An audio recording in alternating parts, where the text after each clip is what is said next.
Hey and welcome to Not Only Hollywood. Today I'm going to review Death Stranding from 2019. This is a action sci-fi postman game. In this game you play as a delivery man who has to reconnect America again and find out what's going on with his strange sister before the Earth is destroyed. You also have to take a sexy shower with G. Del Toro. I can't remember how to pronounce his first name and I don't care. I'm not going to spend too much time explaining the story of this game. Just experience it yourself. It's a mess, but a fun mess. It took me 71 hours to complete Death Stranding on the very hard difficulty. The game isn't that hard, so play it on very hard difficulty to get the best and right experience. The story is pretty wild and bizarre, and even if I got a suspicion about who the protagonist was, I didn't understand all the talk about the beach since my mind got numb towards the end of the game that must have lasted 2 hours or so. It's a long ending, too long, and I ended up hating my sister.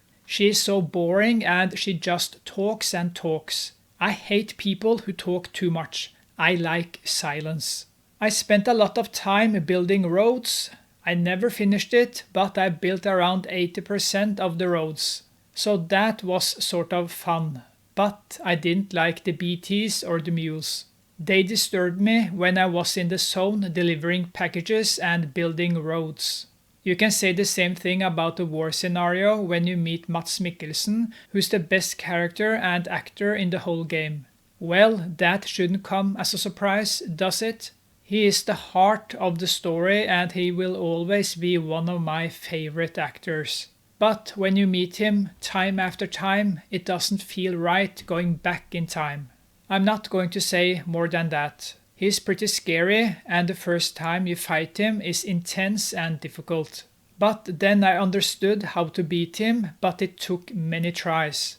After that I didn't have many problems defeating him since you will fight him several times during the game.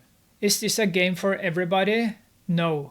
The game can feel like a mess sometimes, and I have to say that I missed what I experienced during the first 10 hours of the game without vehicles.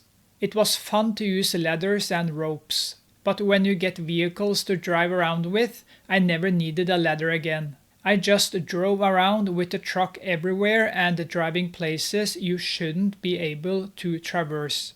But I was a master with my truck. But it also destroyed so much of the immersion the game creates before the stupid vehicles show up. I hated the vehicles. It's so much fun just walking and climbing and getting tired. But the map is pretty big, so that wasn't an option in the end. There's much to like here and vice versa.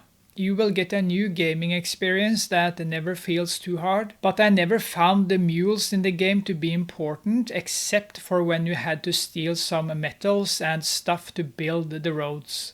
The first encounters with the BTs are intense, but when you get the cutter, they never create the same fear again. I played the game on PC and I used the Xbox controller. I had some strange problems with the controller. A lot of times when I pressed a button, the button got pressed 2 times, which created problems for me under important action moments and it drove me nuts. I see that many PC players are still having problems with this issue. Fish like this shouldn't happen. And I know they say that the game is a good PC port, but no, it isn't. The people who have tested the game haven't built the roads, it seems. The game runs fine without the roads, but when you start building the roads, the FPS drops a lot, especially when you fill up the truck with packages. So this is far from a great PC port, and I have a modern hardware. I got in the start 144 FPS without any problems, but when you build the roads, it will drop. It will drop so much, and it will push your CPU to the max. I wasn't a big fan of the controls on the tricycle. It feels so clunky when you touch some rocks and drive sideways up the mountains. It feels stiff and unnatural. But when you are on foot, the controls are great when you stumble around like a drunken idiot. Death Stranding deserves a sequel so Hideo Kojima can fix some of the issues the game has. I loved delivering packages in the mountains while taking in the view. I loved so much of the gameplay, but I didn't like the mules and their camps at all, and I hated when BTs interrupted me too much when I was driving around in my cool truck singing Postman Pat.